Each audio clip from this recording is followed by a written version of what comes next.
gente, tá aí o Conselho de Ética da Câmara dos Deputados Federais trabalhando firme em prol da população. Investigando o vampirão. A pauta é o seguinte, vejam só. Eu vi lá luz ligada, eu vi assessores parlamentares trabalhando, eu vi sessão plenária, tudo isso tem um negócio chamado dinheiro público sendo gasto. E a discussão é... não pode chamar um senador de vampirão. Não pode, não pode. Essa é a pauta, gente. Uma das pautas. Vocês entendem por que o Brasil está nessa draga há tantos anos? Olha o tempo que é perdido em relação a isso. Os caras estão discutindo se um chamou o outro de vampirão. Tem método, tem estratégia. São pelo 6 amor pautas. de Deus. São 6 pautas. Tem culpado. Isso aqui, sério, isso Essa aqui não talvez tem... seja menos relevante. Tem a do Mas Eduardo tem culpado. Bolsonaro já é um pouco mais o grave. STF. Perda de tempo total, gente. Tem Tantas outras culpado pautas. nessa história. Enquanto isso, a Flor de Lis, o caso da Flor de Lis que matou o marido, arrastou, mas dá para discutir um pouquinho mais. Paulo, e só para detalhar um pouquinho mais, então a gente tem Vitor. essa do Eduardo Bolsonaro, que é com relação ao deboche a jornalista Miriam Leitão, e também um processo referente a uma ofensa contra o senador Humberto Costa, que é o mesmo caso da Carla Zambelli, que chamou o senador aí de vampirão. Tem de deputados da esquerda também, né? A Jandira Fegali, por uma postagem em rede social favorável ao Stalin, o que o PTB, partido PTB, considerou aí como uma clara apologia a um ditador. A Thalíria Petroni, do PSOL, também por postagens a favor de atos que incendiaram uma estátua de colonizadores. Aí nós temos também a Bia Kicis, por ter divulgado dados pessoais de médicos favoráveis à vacinação infantil. O Kim Kataguiri, por dizer num podcast que foi um erro a Alemanha ter criminalizado o partido nazista. E o Carlos Jordi, por ofensas também ao senador Humberto Costa. Vampirão. Muito bem. Guga Noblar, eu quero saber quais são os casos mais graves aí que você vê e se tem gravidade. Olha, essa história do vampirão é uma acusação, né? Eu acho que ela estava acusando ele de estar metido em esquema. Se for isso, cabe talvez um processo Era judicial. o codinome dele, é isso? Vampirão na era. Lava Jato, é isso? Era. Mas enfim... Vários processos que tem esse nome dele. Sabe o que eu achei interessante? Você joga no Google, aparece. Você vê, o Eduardo Bolsonaro, o caso dele é um pouco mais grave. E ele sabe que é grave, tanto que ele tenta fugir do que ele fez. Ele não tem nem a coragem, a decência de assumir que fez uma piada, um deboche contra uma pessoa que foi torturada. Ele precisa fingir que talvez ela não tenha sido torturada. Ele sabe que pegou pesado, ele sabe que não dá para se defender nessa ocasião, a não ser fingindo que não acredita na tortura. Porque se você acredita que ela foi torturada e você debocha, até Eduardo Bolsonaro sabe que é demais. E foi o que ele fez. Ele fez e agora ele covardemente está vindo com essa estratégia de botar em dúvida a tortura para poder ter uma justificativa para um deboche covarde. E isso, claro, que enseja um processo por quebra de decoro. A gente não pode ter parlamentares que fazem apologia à tortura. Aliás, se você debocha da tortura, se você diminui... Não, ele botou o show da tortura. Ele é covarde e está fingindo agora que não acredita na tortura, porque sabe que errou. Mas ele debochou da tortura e agora está tentando fugir com essa. Ele sabe que debochar de tortura é crime, inclusive, porque você está incitando, você está diminuindo algo que é muito grave. Você está, de certa maneira, fazendo apologia. Isso pode ser visto como apologia, o que seria um crime e o que ensejaria, inclusive, um processo criminal, não apenas por quebra de decoro. Então, ele, sim, deve ser investigado por isso, porque a gente não pode permitir que parlamentares, que pessoas que representam um poder democrático tenham uma postura covarde como essa, fazendo uma incitação ao crime. Mas, Adrilles, você sabe que eu acho que a gente está num momento político no Brasil que agora existe a coisa do crime da palavra. É isso aí. E a gente vai Crime de começar opinião. a ter uma quantidade de processos tempo por aí, nisso, simplesmente com tanta pelo coisa fato do importante. que o fulano falou. O Mamãe Falei, nesse caso, isso aí. vai ser um divisor de águas. Porque tudo que um deputado for Não pode falar falar agora... mais nada. Abriu o um opositor precedente. vai lá, Acabou. vai entrar no Conselho de Ética, vai pedir cassação, vai querer fazer com que ele perca os direitos políticos dele, e esses processos vão se arrastando e a pauta do Legislativo vai se concentrar única e exclusivamente numa briga entre dois polos, um querendo minar o outro. Olha, é engraçado, né? Não só o Guga, como muita gente chama a gente de chapéu de alumínio, quando a gente fala que o domínio do politicamente correto é uma coisa perversa. E é isso que está acontecendo. Um parlamentar tem por vocação e obrigação falar, criticar, questionar. E às vezes esse questionamento pode, e às vezes deve ser de alguma forma ofensivo, alguma coisa crítica em relação a alguém ou à ação de alguém. Então tá isso. a prisão do Daniel Silveira por uma meia dúzia de basófias, a cassação do Mamãe Falei, do Arthur Mamãe Falei, por ter dito uma fala asquerosa, mas que não incide nenhum crime. A ofensa, entre aspas, da Carla Zambelli, que chamou um senador de vampirão, a dúvida em relação à verdade propalada pela Miriam Leitão, são considerados crimes, ofensas terríveis. E isso, no Brasil especificamente, tem nome e sobrenome o culpado. É o Supremo Tribunal Federal, que tem 7 ministros progressistas que abrem aso a que qualquer palavra, a qualquer opinião mais incisiva sobre determinada autoridade, ainda mais sobre algum ministro do STF, e o politicamente correto se estendeu a domínios da política sanitária, se estendeu a domínios do ego de algum ministro, do ego de algum deputado ou senador. Então vira uma coisa completamente esquizofrênica. As pautas reais, concretas, são colocadas para debaixo do tapete e aí vira parecendo uma coisa de jardim de infância. Você me chamou de bobo, feio, chato. Agora eu vou te processar, vou te colocar, você vai perder o seu mandato porque você não pode fazer nada. O Cajuru, que se colocou praticamente a favor da prisão do Daniel Silveira, está praticamente também perdendo o mandato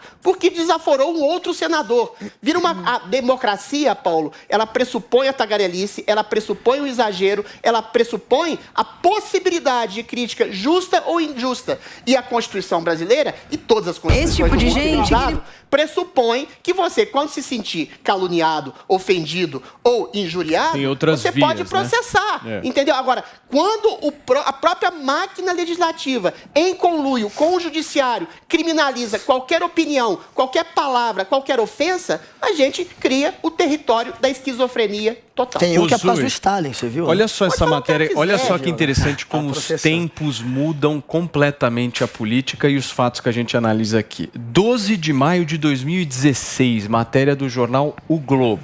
Deputados do PT chamam Temer de vampirão. Mas não era por cometer crime. Mas o ponto é o seguinte, o ponto que eu quero dizer é o seguinte, 2016 nós não estávamos numa época em que todo mundo estava tentando calar o outro. Em que não se viu no direito de entrar. O parlamentar era outro mundo. O Bolsonaro teria sido caçado nos tempos de hoje, fosse deputado. Só um detalhe, o vampirão ali em 2016 era uma piada, era um apelido. Mas agora não é mais. Nesse caso, é uma imputação de crime. Mas, Adriles, você falou que se a pessoa se sente ofendida, se você é um político ilibado, sei lá, vamos imaginar aqui, e alguém vai lá e fala que você é ladrão, que você é vampirão porque tá lá sugando, sei lá, o dinheiro, não sei porquê, em que contexto.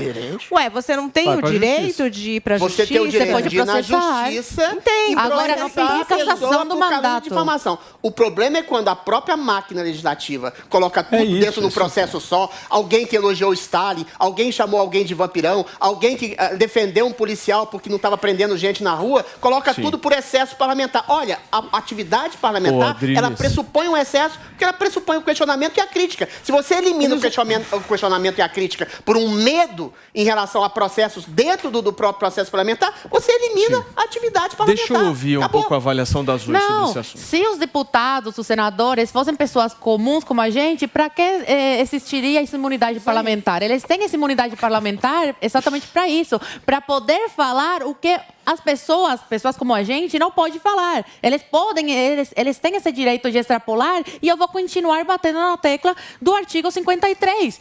O Cajuru está sendo vítima disso. Não tenho nenhum apreço pelo Cajuru, pelo contrário, abomino o posicionamento político, abomino as falas dele, mas eu tenho que ser justa aqui. E cabe, né, nessa questão e na questão de todos esses deputados que estão sendo aí processados, estão no Conselho de Ética, correndo risco de perder seu mandato, pelo simples ato de falar, de criticar o adversário político, cabe esse artigo aqui, o 53. Os deputados e senadores são invioláveis civil e penalmente por quaisquer de suas opiniões, palavras e votos. E vou continuar falando nesse programa toda vez que a gente tocar nesse assunto, esse artigo, porque infelizmente parece que o brasileiro, e nisso incluo os ministros do Supremo Tribunal Federal, eles têm problemas de compreensão, quaisquer. Graças ao STF, eles abriram esse precedente que qualquer deputado agora pode ir para o Conselho de Ética, pode ser cassado, pode ir para a prisão pelo simples fato de opinar, de ofender algum outro parlamentar. Se você se sentir ofendido, vai lá, vai na justiça, no Código Penal, né? Tem aí os artigos de calúnia, difamação, injúria, que protegem a tua honra. Vai, processa esse deputado. Quantos deputados de esquerda ofendem todos os dias o presidente da República, chamam de fascista, de nazista, de antidemocrático, de genocida o presidente da República, e nada acontece com esses parlamentares.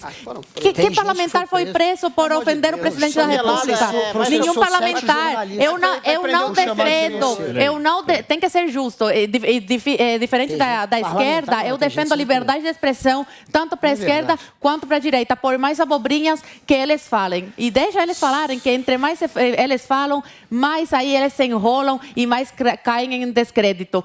Nenhum parlamentar de direita, esquerda, centro deve ser preso, deve perder o seu mandato por opinar, por exercer o seu direito de parlamentar, de ir na rede social e se sentir desconfortável com algum posicionamento de algum parlamentar, ir lá e falar, e chamar de vampirão, qual o problema? É liberdade de expressão, é para isso que eles têm imunidade parlamentar, senão eles seriam mais um como nós. Ô Guguinha, você sabe que eu acho, nesse momento político que a gente está vivendo, a gente está num momento péssimo, eu acho, no que se refere justamente a essa liberdade de expressão. Porque tem culpado, é o Supremo. Gente saiu. É o Supremo. É o Supremo Tribunal Federal. Aí, se você quiser fazer o seu comentário, aí você faz. Eu só estou fazendo uma observação aqui. O ponto é o seguinte.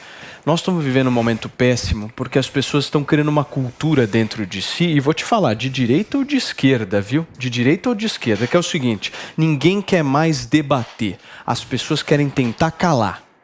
Tentar calar constantemente. Não é as pessoas, então, Paulo, aí que eu discordo de você. Mas é uma cultura.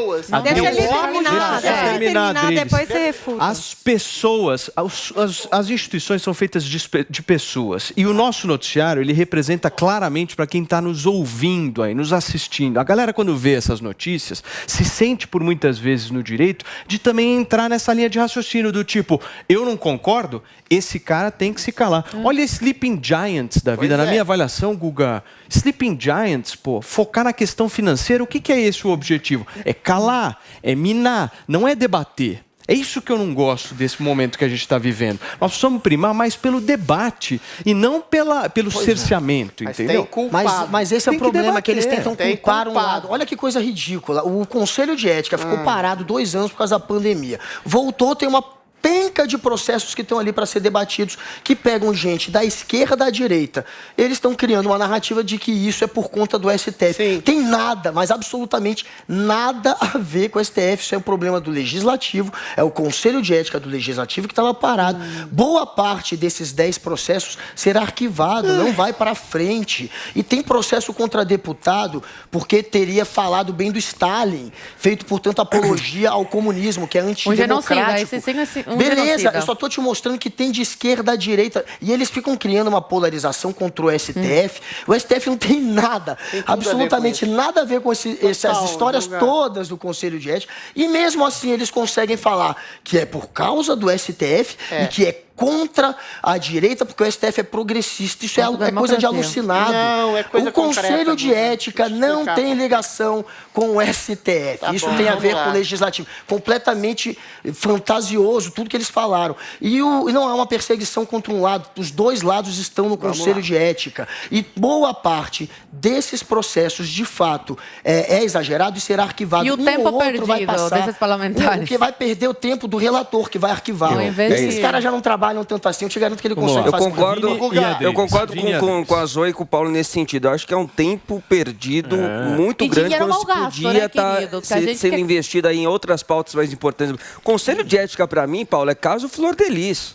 Isso aí. Caso muito grave. E nesse caso muito grave. Vamos analisar. A gente pode debater a gravidade dessas falas, muitas são graves mesmo, degradantes para o debate público, mas dinheiro na cueca. Conselho de Ética. Ele me chamou de vampirão. Esse é o menor. Mas e o dinheiro na cueca? Tem um que tá lá porque tava com o líder do governo Bolsonaro, tava com dinheiro na cueca. Outra coisa para se investigar. Aí sim. Tá no Conselho de Ética. Nem tudo é banal. O Guga Mas eles aí são. Vamos lá, Adriles. Vampirão, pelo amor de Deus. Peraí, turma. Menos. O dinheiro na cueca não é. Peraí, Não, vamos isso lá. tem que ser investigado com certeza. Então, tá no Conselho de Ética. Adriles, por favor. O Guga diz que não tem culpado. Primeiro, o culpado mais a fundo é a instituição do politicamente correto. O politicamente correto é um princípio de esquerda, é um princípio progressista.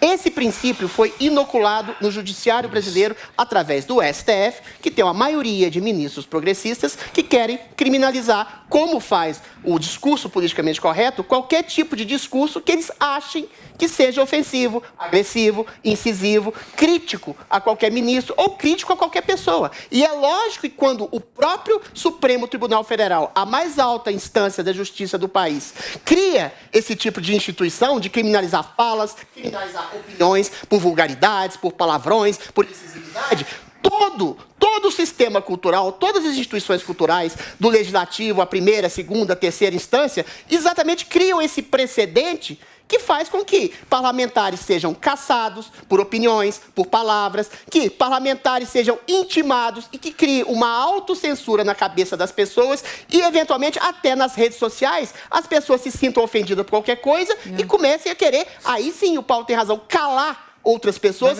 e limitar o debate. Só que o que eu não aceito e não acredito de forma alguma é que todas as pessoas fazem isso porque os novos tempos. Não. É um novo tempo assimilado pelo judiciário brasileiro, que judicializou, que colocou de maneira institucional o politicamente correto, que é um princípio de esquerda progressista que persegue vozes, opiniões e consciência. Bolsonaro criação de cultura. Estamos falando de uma criação de cultura que está acontecendo. E que está sendo inoculada pelo judiciário. Vamos lá, vamos continuar.